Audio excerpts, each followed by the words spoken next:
Hello everyone, Craig Ripley here. Welcome to another edition of Living Off the Slab. Now, as you can see, we finally are getting a little bit of nice weather around here. Spring has finally come to New England. And because of that, we actually got to go out and do a camping trip last weekend. So being that it was early April, we knew we wouldn't have any trouble finding a camp spot. So we headed down to Fisherman's Memorial Park in Narraganset, Rhode Island, and of course stopped at Twisted Throttle along the way and found a place to have lunch.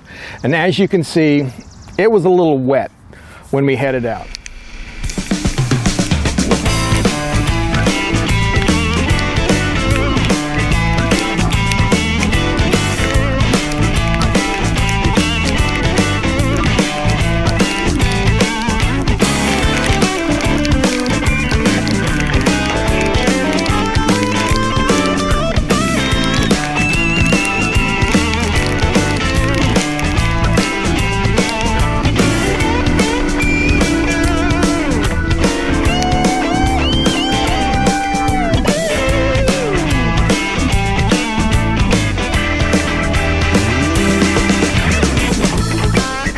Hey gang, we are out on the road today doing a practice run for some camping. We're down at Twisted Throttle in Exeter, Rhode Island, and we're going to head down to, I guess it's Fisherman's Campground down in Narragansett, Rhode Island. It's kind of a cloudy and cold day today, but this will be good practice for our Alaska trip. All right, we'll see you a little bit later.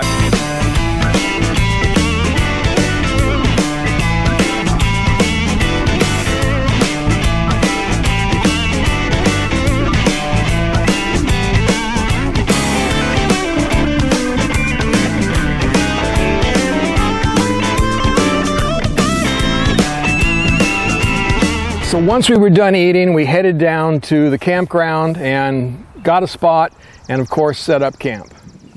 Yep. Yeah, it's beautiful out now.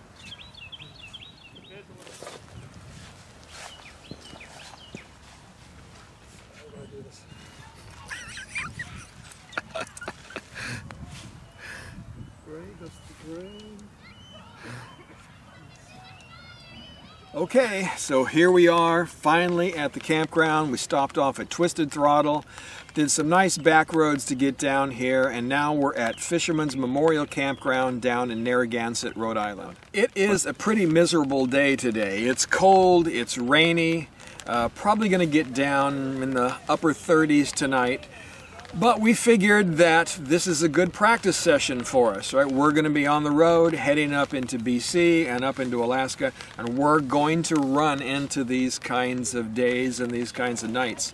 So we decided to head out and hit the road and come camping. Now, one thing that we did learn on this trip so far is that this thing right here, this tarp, is going to be an invaluable tool to bring on the trip with us. This is tarp that Peter brought with us, and I've got a little bit larger one. And we've already decided we are going to take some time to learn some various ways to set these tarps up. I've been watching a lot of videos and things, and you know, all of us have done some camping in the past, but it's been quite a while, and quite honestly, I've never used a tarp like this. So we're going to take some time to really learn how to set various configurations of these things up so that we can use them while we're heading on the road to Alaska. As you can see here, I've got my new tent set up, my Sierra Designs Flash 2 that I showed you in the last video. And it went together very easily. After doing it one time, I've got it down and said I was able to do it in, I don't know, 5 or 10 minutes without any problem. Now, even though we are just coming for the weekend on this trip, we decided to pack like we are going on our 5-week trip.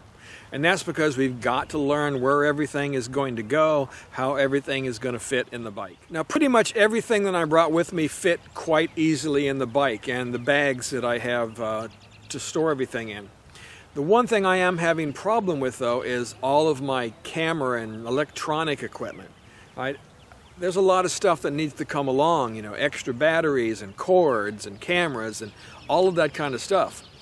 Problem is, though, if I'm going to commit to documenting our trip, well, I've got to carry that kind of stuff along with me. So, I don't know, I'm going to have to find some way to get that stuff down to the bare essentials.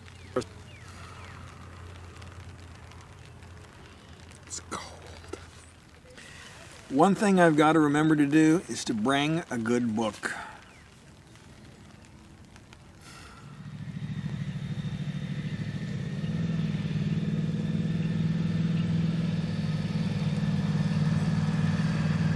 Lunch?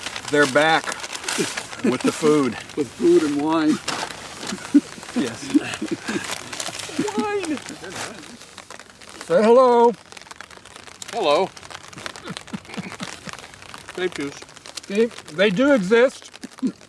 Eat it. Nice wet grapefruit juice. $3.50. Oh, $13.50. Hey, this was good stuff, man. $13.50. $13.50. I got the big bottle. It's Good. Actually, it is pretty good. I was limited to finding one that had a You did it. You did a screw-off good cap job. on. So, conversation. What we're talking about now is some of the things that we would like to bring along with us that seem to be taking up a lot of space. And I had mentioned earlier while these guys were out getting food about all of my camera equipment and stuff. One of the other things that we were talking about just right here is the food, right? We're going into bear country, so we each have bear vaults, you know, that we have to carry with us. And it takes up, you know, half of one of our panniers, you know. So, I mean, I don't know. What do you do? Do you... Kind of. I don't know if I want to do that. Probably put a little bit too much water in mine, but... Yeah, that's why I think the measuring cup will help. eggs a little runny. Hold the china with that. Not bad. Now, of course, eating on the road is a really personal decision. Everybody has different things that they like to do. Some people just like to go to restaurants every time they eat. Some people would rather do a little cooking in camp. Others, like us, we've decided that we're going to do a mix. All right, we're going to try to make breakfast in camp, some coffee and some oatmeal, you know, maybe some other things, but primarily we're going to get our lunches and dinners from the local cuisine that is available out there on the road. So for the three guys going on this Alaska trip, myself, Peter, and Stephen, we've decided to keep things pretty simple, right? We could carry along some, you know, pots and pans like this to cook dinner in camp and some plates as well, but we've decided we really just don't want to deal with this, right? It takes up extra space, and also after you're done, well, you've got to clean up and you've got to carry it around with you. So that's just our decision. Some people really like that, but for us, again, we're going to keep it pretty simple. On this camping trip, one of the things we really wanted to try out was some of these freeze-dried foods from Mountain House. Now, this particular one happens to be a chili mac, but we were really more interested in breakfast. So we all brought along some kind of variation of an egg and bacon, or egg and skillet kind of breakfast with hash browns or whatever in it. Again, all in a freeze-dried form. After trying this stuff, I think we've decided to forego going this direction. I mean, it doesn't taste all that bad. Some of the egg dishes actually weren't too bad at all, but it takes up a lot of room, as you can see, even with this foil pouch, right? You roll it up as tight as you can, and it still takes up a good amount of room. So we know that we're not going to be able to carry anywhere near enough of this stuff to feed us on the entire trip.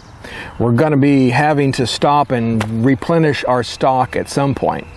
So we've decided that rather than do that, maybe there's another option that is more readily available to us while we're out there on the road. As I said, we've decided to keep things pretty simple. So I think for us, our breakfasts are going to consist of mainly oatmeal, right? You can get little packets like this, and you have a couple of these in the morning and it really fills you up, and that's really all we need. We've got this, and we're going to bring some coffee, and basically that's all we need to get us going in the morning. If we get tired of it, well, then we'll find a diner or something along the way, or at least once a week we're stopping at a hotel and having a day off the bike. So during that time, we'll take advantage and have a big hearty breakfast. Another advantage of going this way is that these things pack really small, right? I can get a box of like 8 of these things and put them in my bear vault here, which I'll show you in a minute, without any problem. There's plenty of room for all kinds of other stuff to go in. Right, so here's what I'm going to bring along with me. Again, I said the oatmeal, some instant coffee,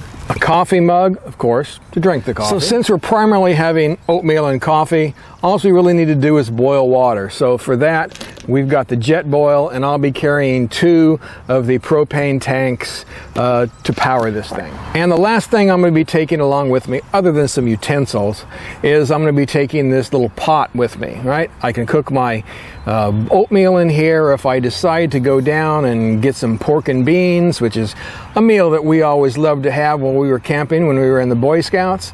Throw that in there with some hot dogs, or maybe get some beef stew or something simple that we can cook in camp, again, just over the jet boil.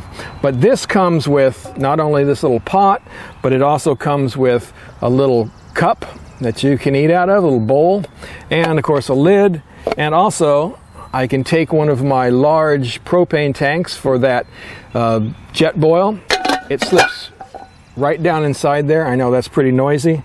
And then I can take the cup, put it over the top, the lid goes over there, and then my little handle just locks it all down. So I can save some space that way. All right, the last thing I want to talk about as far as food goes is this bear vault. I had mentioned it at the campsite there and how we were struggling on what to do with these bear vaults, because they're pretty good size, as you can see. And they're really expensive also, by the way. This was like $69 for this stupid piece of plastic. But you gotta have one. If you're going up into bear country, you're going to need this. And what you do is you take all your food and all of your other items like your toiletries and things, and you throw those in here, and you tighten the lid down and the bears can't get into it. You throw it somewhere away from camp, so if they do find it, they can play with it around there and not come into camp and bother you. As I mentioned before, that bear vaults take up a good amount of room.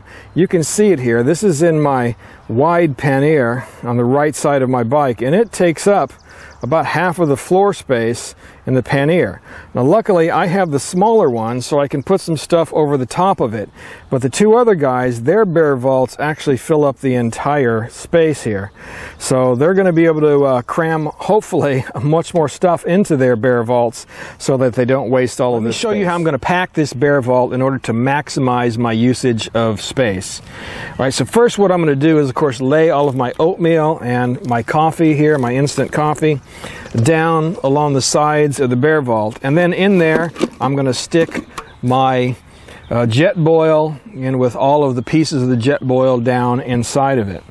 I'm then going to take my other toiletry items like some smelly soaps, right, my deodorant, right, some other medications that I might be carrying, and other kind of toiletry items.